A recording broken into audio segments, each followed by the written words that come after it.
मयंक बहुत असमंजस में था। उसे समझ में नहीं आ रहा था कि वो इस परिस्थिति को कैसे संभाले।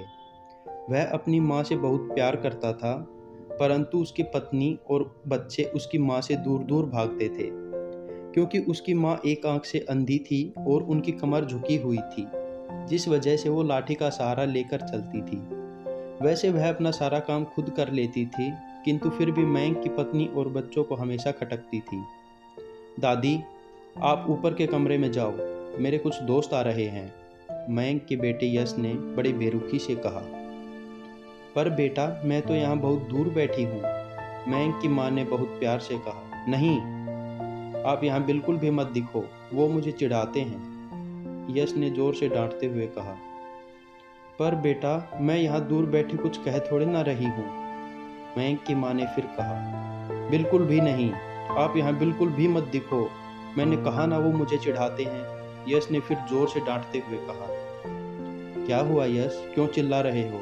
मयंक की पत्नी रेखा ने रसोई घर से ही आवाज लगाई। देखो ना माँ, ये दादी यहीं हॉल में बैठी हैं और मेरे दोस्त आ रहे हैं, यश ने शिकायत भरे लहजे में कहा। माँ जी, आप ऊपर क्यों नहीं चली जाती? क्यों हम लोगों की बेइज्जती करवाती हो? रेखा ने बेटे का पक्ष लेते हुए कहा। बेचारी सावित्री चुपचाप उठकर सीढ़ियों के सहारे ऊपर जाने लगी। कमर झुकी होने के कारण उन्हें सीढ़ियां चढ़ने में बहुत तकलीफ हो रही थी, किंतु वो जैसे तैसे ऊपर के अकेले कोने वाले कमरे में जाकर बैठ गई। मयंक अपने कमरे में बैठा सब सुन रहा था। उसे दुख हो रहा था कि उसकी माँ को अपमानित होना पड़ रहा है, पर वो असहाय था। अगर वो कुछ कहता है तो पत्नी और बच्चे उसका विरोध करने लगते हैं। उसे उनके तर्क सही भी लगते हैं। मयंक कलेक्टर के पद पर नियुक्त था।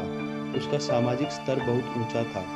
उसके ससुराल भी एक अमीर घर में थी, इसलिए वह चुपचाप इस तरह हर दिन अपनी माँ का अपमान होते देखता रहता था। रात को मयंक की पत्नी ने कहा, देखो जी, अब तो कुछ करो। कल मेरी एक सहेली मुझसे मिलने आई थी। माँ जी अपने ग्रामीण लहजे में उससे मिली। मुझे बहुत शर्म आ रही थी बताते हुए कि यह मेरी सास हैं। मैंने तो कह दिया कि कोई दूर के रिश्तेदार हैं, यहाँ इलाज कराने आई हैं। सुनकर मयंक की आंखों में आंसू आ गए, पर वह चुप रहा। उसे समझ में नहीं आ रहा था कि अब वह करे तो करे क्या। अपने बेटे के मन में चल रहे अंतर्द्वंद को सावित्री अच्छी तरह से जानती थी, और बेटे को कोई परेशानी ना हो इसलिए वो हर अपमान को चुपचाप सहन कर लेती थी। मयंक बहुत उदास रहने लगा। एक तरफ परिवार और सामाजिक स्तर पर जीने की प्रतिबद्धता थी, तो दूसरी ओर माँ। आखिर माँ से अपने बेटे की यह हालत देखी नहीं गई। एक दिन उसने अपने बेटे से कहा, मयंक बेटा, बहुत दिन हो गए हैं, मैं अपने गांव जाना चाहती हूँ, मेरा यहाँ मन नहीं लग रहा है। पर माँ, वहाँ तो कोई है ही नहीं, तुम्हारी देखभाल कौन करेगा? मयंक ने आश्चर्य से पूछा। अरे, सब गांव वाले तो हैं, और वो पड़ोस वाली निर्मला चाची भी तो हैं, और फिर हम सारी व्यवस्थाएं कर आएंगे ना, रेखा ने बीच में बात काटते हुए कहा। हाँ बेटा, बहू सही कह रही है, सावित्री ने गहरी सांस लेते हुए कहा। मयंक जानता था कि गांव में माँ की देखभाल करने वाला कोई नहीं है, लेकिन अपनी पत्नी की जिद के कारण वह अपनी माँ को गांव छोड़ आने पर मजबूर हो गया। माँ को गांव छोड़कर आते वक्त उसका दिल रो रहा था और अपनी लाचारी पर गुस्सा भी आ रहा था, परंतु परिवार, पत्नी और समाज ने उसके मन के भावों को दबा दिया और वो सुकून सा महसूस करने लगा। कुछ दिनों के बाद उसके चाचा राजेश, जो ऑस्ट्रेलिया में रहते थे, आने वाले थे। जब मयंक बहुत छोटा था, उसके पिताजी के देहांत पर वो भारत आए थे, और उसके बाद वो अब भारत आने वाले थे। पूरा परिवार और आस पड़ोस बहुत उत्साहित था। ऑस्ट्रेलिया से मयंक के इंजीनियर चाचा जो आ रहे थे। राजेश जी ने जैसे ही घर में कदम रखा, सबने मिलकर बहुत उत्साह से उनका स्वागत किया। अरे मयंक, भाभी नहीं दिख रही, कहाँ हैं? राजेश जी ने उत्सुकता से पूछा।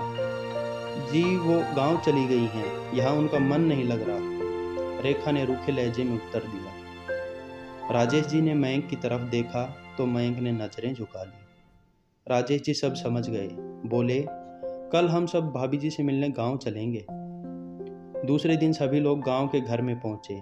देखा कि सावित्री को बहुत तेज बुखार है और वो चारपाई पर असहाय पड़ी हैं। राजेश जी दौड़कर सावित्री के पास गए, उनके पैर छूकर रोने लगे। सावित्री की इस हालत की उन्होंने कल्पना भी नहीं की थी।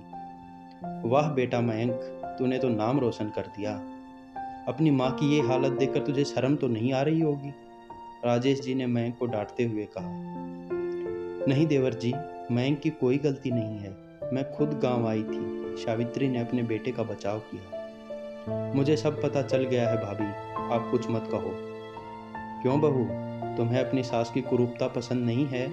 समाज में तुम्हें शर्म आती है ना?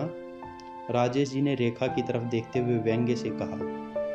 बहू निरुत्तर होकर मयंक की तरफ देखने लगी। आज तुम जिस सामाजिक स्तर पर हो वो इन्हीं के संघर्षों का फल है। और बेटा मयंक, तुम्हें शायद पता भी नहीं होगा कि बचपन में जब तुम 1 साल के थे तब झूले से नीचे गिरने के कारण तुम्हारी एक आंख फूट गई थी और तुम्हारी रीढ़ की हड्डी में भी दिक्कत हो गई थी। तब तुम्हारी इस कुरूप माँ ने ही अपनी एक आंख और अपना बोन मैरो तुम्हें देकर तुम्हारे इस अपंग शरीर को पूर्ण किया था। रेखा बेटा, इतने सालों तक संघर्ष करके बेटे को कलेक्टर बनाने वाली इस संघर्षशील औरत की तुम लोगों ने यह दशा कर दी। तुम्हें भगवान कभी माफ नहीं करेगा।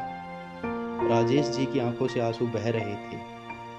अब भाभी, आप मेरे साथ ऑस्ट्रेलिया चलेंगी। यहाँ इन स्वार्थी लोगों के बीच में आपको नहीं रहने दूंगा, राजेश जी ने सावित्री से कहा।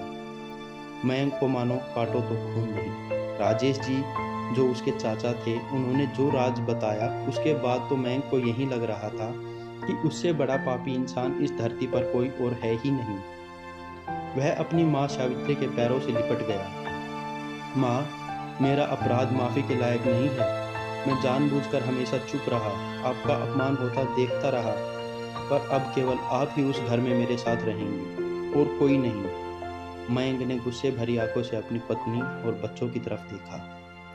रेखा को भी बहुत पछतावा हो रहा था, पर वो सावित्री जी से नज़र मिलाने का साहस नहीं जुटा पा रही थी।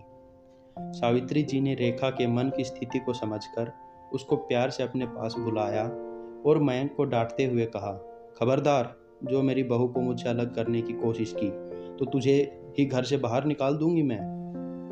रेखा और बच्चों ने सावित्री जी के पैरों में पड़ते हुए अपने द्वारा किए गए बुरे व्यवहार पर माफ़ी मांगी और उस माँ के दयालु हृदय ने सबको माफ़ कर दिया। उम्मीद है आपको यह कहानी पसंद आई होगी। ऐसी ही और रोचक एवं प्रेरणादायक कहानियाँ सुनने के लिए स्टोरी फोन यूट्यूब चैनल को सब्सक्राइब करें और अपने दोस्तों के साथ शेयर करें। धन्यवाद।